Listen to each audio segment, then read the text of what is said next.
Okay, hi Luke. Welcome to Great People Interview Series.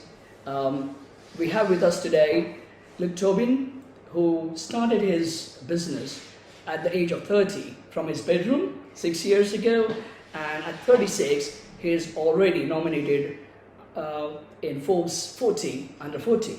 Fantastic journey, exciting lessons to learn, and what should I say? He's got already 500 plus customers, a big team, couple of acquisitions already, and so it's really exciting to see you. Thank you. Thanks for having me.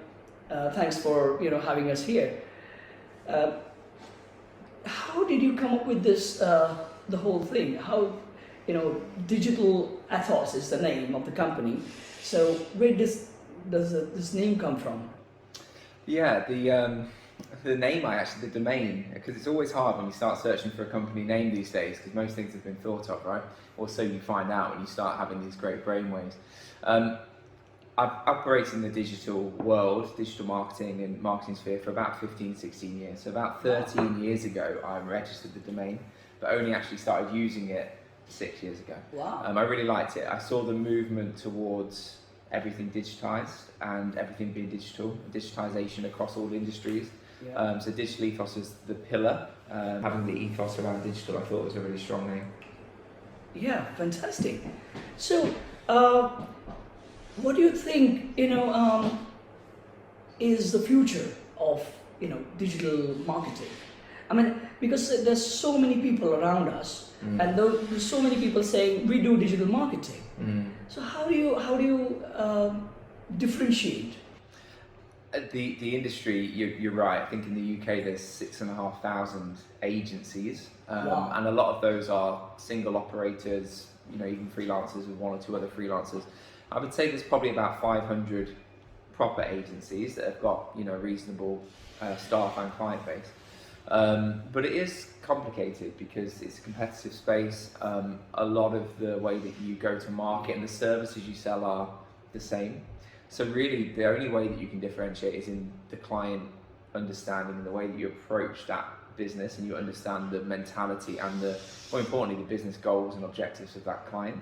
And then it's very relationship led. It's like all service businesses, it's people with people. Absolutely. So you've got to build really strong foundations and strong relationships, because in marketing you have really good months and you sometimes have really bad months, and that's just like anything, there's ups and downs, and it's that relationship that carries you through. So I think really the future of the industry, I think, is there will actually be consolidation of smaller agencies into larger groups. It's already started to happen. Yeah. And there will be much less than 6,000.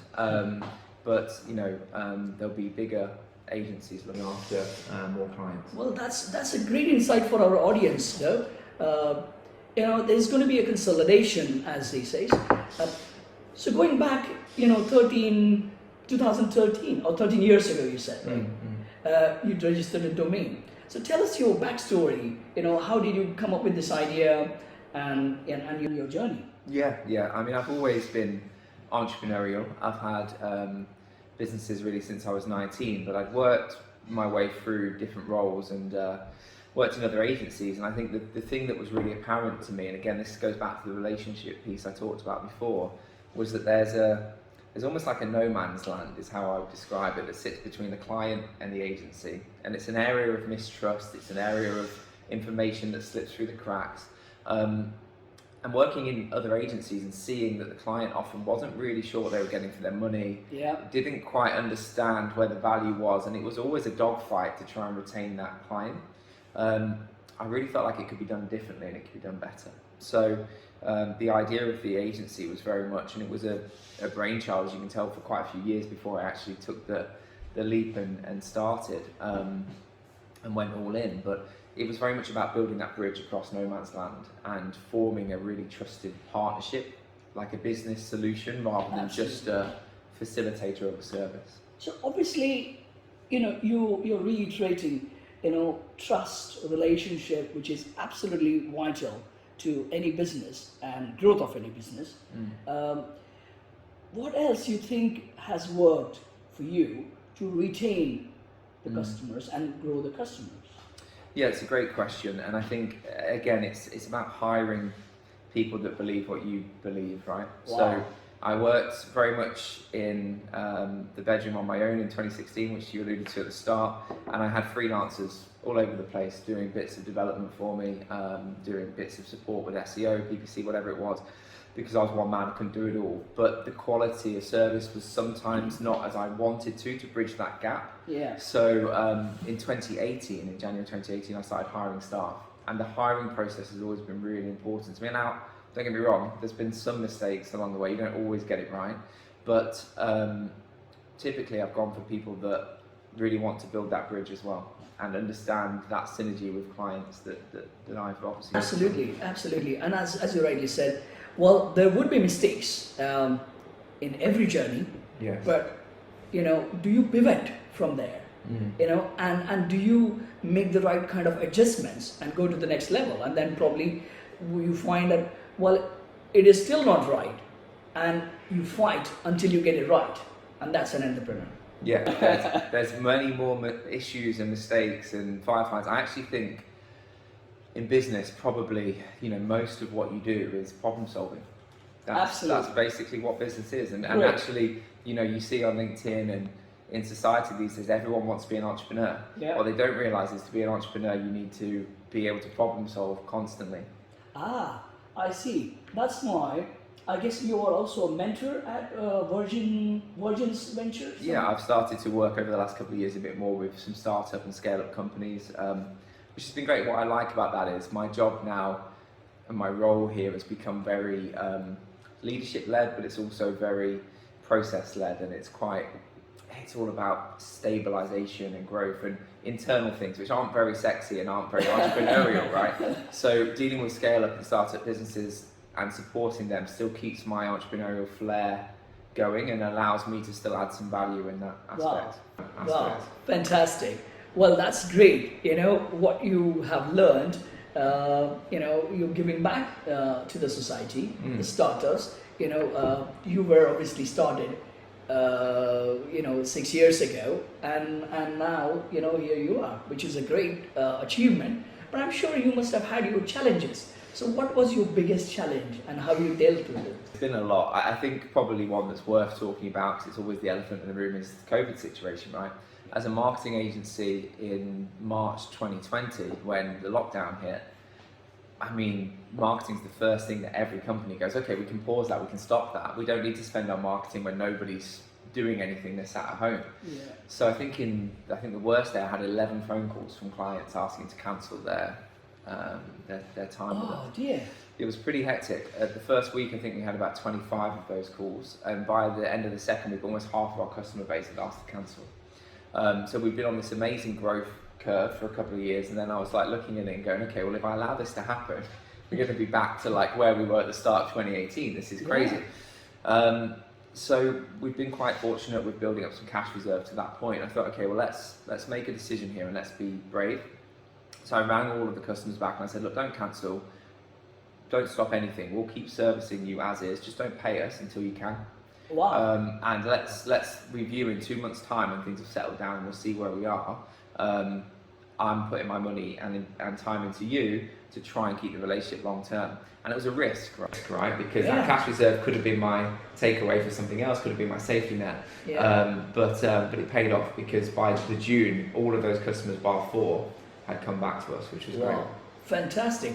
That's a brilliant. I never heard somebody doing that. I think it's very creative and innovative that you go back to the customer and say, well, they don't have money, then how do you go about it? You said fantastic solution, is you don't pay us until you can, and let us continue, which means all the jobs in Digital Ethos continue, service continued, and when the customer is actually seeing that you're actually putting in your skin in the game, wow, that customer is going to never leave you. Well, it was twofold. The customer felt, and it built a stronger loyalty, and again, that relationship piece I talked about, but also for the team here, right? Everybody was scared. So as team members in the office, and they're seeing me take these phone calls constantly, they're stressed, they're worried for their jobs, their friends are being furloughed. It was a scary time for everybody. And I think that approach obviously built a bit of security for them as well. Yeah. So you got a fairly decent team now, and I guess it's spread across. You have now office in Germany, Canada, some presence in South Africa and other places. Greece as well, I think. Yeah, right? Greece. Yeah. A nice place to have an office. I know. Well, now the pandemic's relaxing a bit, I can maybe travel to these places. I haven't been able to. That's very annoying. Yeah. Yeah, fantastic. So, how do you keep the team engaged and motivated?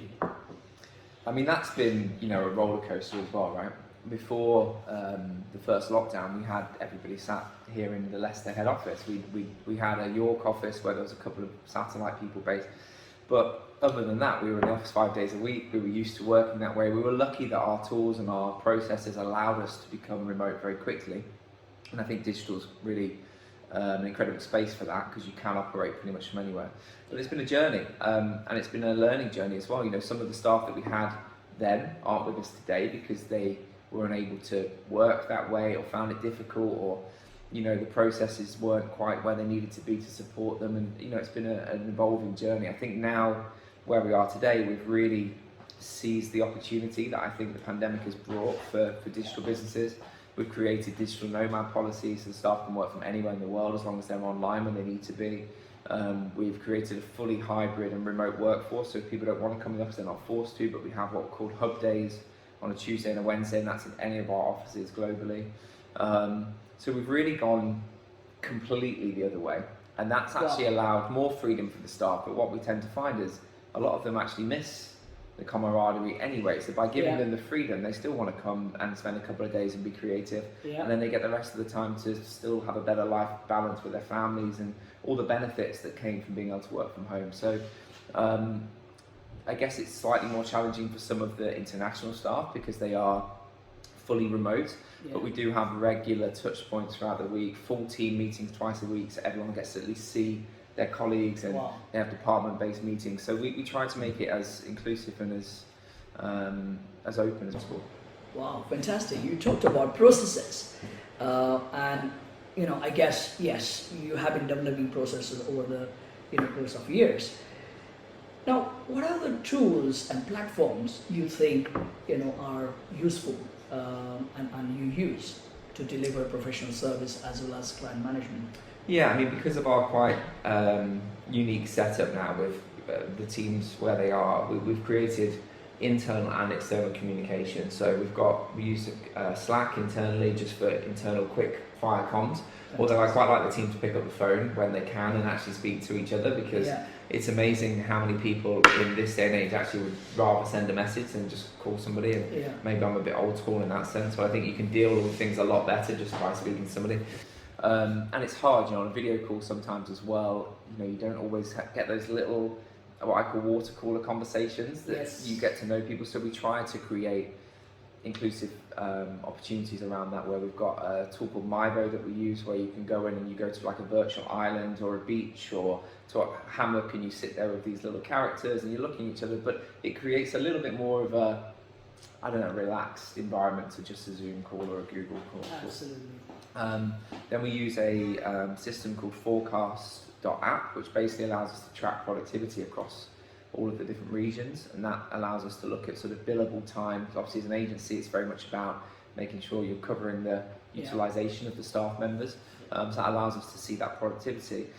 And then for clients, we use Basecamp.com, which is, we use it purely for external, and we feed in there every week the work that's been delivered, what the cause and effect is of that, what their expectations should be for the month, and then we have a client service team that does lots of regular calls, meetings, and again, that bridge piece is important to us with lots of touch points with clients. Yeah, because there are a lot of those activities to be done under various streams. You talk social media, you have for one customer, you might have multiple platforms, Facebook, LinkedIn, Twitter, YouTube. You have SEO, and then you have various tasks under SEO. So there is so much for every customer that you got to do, even if it is a small click, still a task, right? So I think it's the bigger tasks which are easy to manage, but the smaller ones where it's just going and posting on social media. So there's so many micro tasks. So do you use any platform tool for that?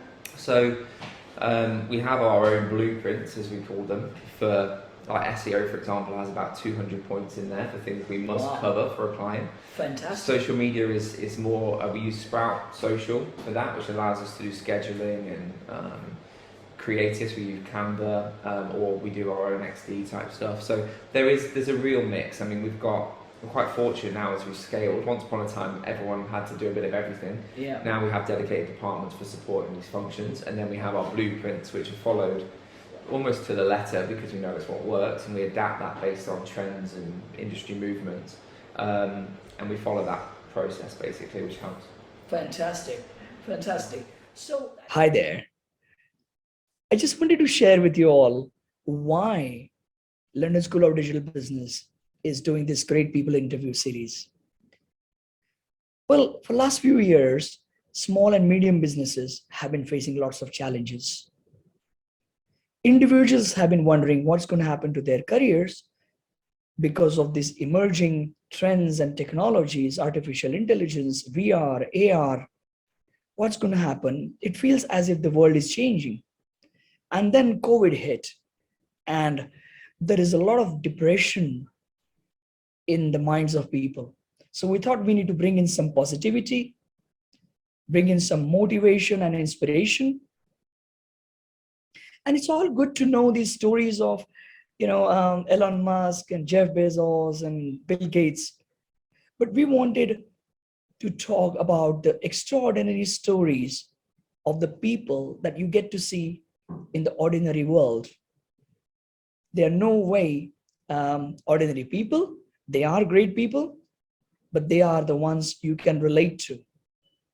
Hence, we thought this is something that we want to bring in to increase the chances of success for many, motivate them, give them the insights. And I'm so happy to share that every leader has shared completely unique and different insights because their situations have been different. Somebody was alone, and we know that entrepreneurs are alone at the top and how it feels, and they fought their challenges. Somebody had partnership, business partners, and somebody could not survive the business partnership, so they had to rebuild themselves.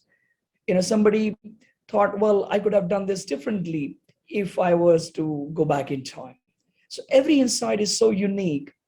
I must thank all the people who shared their journeys, and I'm sure this will help you all succeed in life, increase the chances of your success, as well as reach there faster, and of course, achieve happiness in life.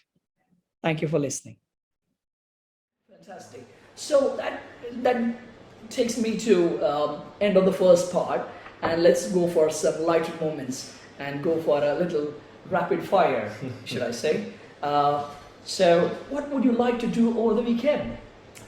I go on a lot of walks with my dog and my partner. I like to travel when I can, so again, the world opening up a bit is blissful. I haven't been on holiday in 2 years, so I'm looking forward to a couple of weekends away and whatever. But yeah, that's and what's your favorite holiday destination? Southeast Asia maybe, or I've done a lot of traveling. At the moment, I'm trying to do more of North America and a bit of South America, just because I've done a lot of the East. But favourite depends. If I want to relax on the beach, I might go to the Caribbean. If I want to do a bit of backpacking or get stuck in, probably Southeast Asia. Yeah, I think your family would be in a mix if you go to Greece, because it's a holiday, but you still have an office there. It's a bit of both, yeah, exactly. So who are in your family? It's me and my long-term girlfriend and our little dog. That's the main immediate family. So that's the only pet you have? Only pet, yeah. And I heard you have an office dog as well. Yeah, that's her. It's Harper. Her name is. She's a cockapoo, about a year and a half old now. Wow, fantastic. And what's your favorite sport? I really like to watch football. I mean, don't get me wrong, I'm not very good at it personally, but I do watch a bit of football, a bit of rugby as well. I mean, to be honest, international matches of any type of sport I love to watch. Wow, fantastic. But yeah, when I get time, I follow a bit of football. Great. So on the conclusion part of the interview, tell us one thing that you would have done differently if you were to go back in time. Yeah, I think I probably would have. If I could go back to 2016 or even earlier, I would have started going all in much sooner. So I think there's a couple of bits to this. I had a contract job for quite a while, which I had 9 employees here before I actually became full-time myself. So I'd already built the business to 9 employees, which there's a real benefit to that because you're still earning a wage and you've got the cover, and But for me, I wish I'd have just jumped in. I was always a bit 1 foot out, 1 foot in, a bit scared to fully commit. So I think just, if you've got something that's good and it's in front of you and you believe in it and you can see that it's already getting traction, just go for it. Yeah, I think that's a good takeaway for many of us who are thinking, should I start now? Should I get a bit of experience, bit of money to save and then jump in? Well, there's a lesson for you. Yeah, I mean, I started this business with nothing but a couple of £100. It's you don't really need. It depends on the business type, of course. Yeah. But for something like this, you don't need money. You just need lots of hours and hard work. Absolutely. So, what's your ultimate goal? I would like to become a tier 1 agency in the UK, so top 50 independent agencies. I think we can do that in the next couple of years on this trajectory, and then obviously establish a bit more internationally. And then personally, it's. I've got a real interest in sustainability and eco. I've got a few investments now in eco businesses, so supporting them a bit more. And at some point, I would like to probably bring in a managing director here so I can step out a bit more and focus on those other goals and those other interests of mine and get back to being the entrepreneur. Yeah, I saw that. And Digital Ethos is planting 50,000 trees every year. So that's incredible. So who is your inspiration? I mean, it's definitely varied throughout the years. I listen to a lot of podcasts. I read a lot of books. I mean, Richard Branson, when I was growing up, was always super interesting to me. But also, my dad's always been super hardworking. So growing up, he's an entrepreneur. Growing up, watching him sort of graft, built a business up in the financial crash, lost it all, and then he's built it up again. And he's been a real inspiration as well. So it's a mix of people, to be honest. But I think there's some good takeaways and there's some good people you can read and listen to out there if you want to learn. And there's lots of good stories. But the one thing that you take from all of these people is that there's just working hard and working smart is the key. Well, and you're supporting his venture, which is mentoring startups as well. Yeah. Did you get a chance to see him? You think you are likely to get one? I've met him actually, but not through Virgin Startup. I met him years ago at a Virgin Money event. It was wow. But yeah, amazing chap, really nice. But yeah, I haven't met him through Virgin Startup, but I have had the pleasure of meeting some of the team there, which has been great.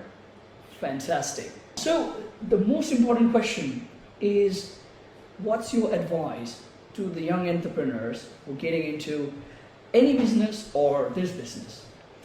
I think there's a real, again, I go back to what I said earlier about, you see on social media this hype, everybody wants to be a CEO, everyone wants to be an entrepreneur, and just really take your time to make sure that you're not just doing something at surface level, that you understand what you want to do. And then if you are truly passionate about it and you believe in the concept, don't just follow the crowd because you've seen someone else doing it. Really believe it, really build out a solid business plan, and then you can go for it. But there's a lot of people I see jumping into businesses that it seems surface level, and that creates a really bad foundation. I do a lot of this advisory work now, and quite a lot of the work I have to do to start with is almost breaking it back down to the basics to rebuild it back up, and just think before you act, but act decisively when you know. Wow, fantastic. That's a great piece of advice. Thank you so much for your time. Thank you. And we wish you all the good luck for your personal goals as well as to Digital Ethos. Thank you very much. Thank you so much for your time. Cheers. Thank you. Thank you.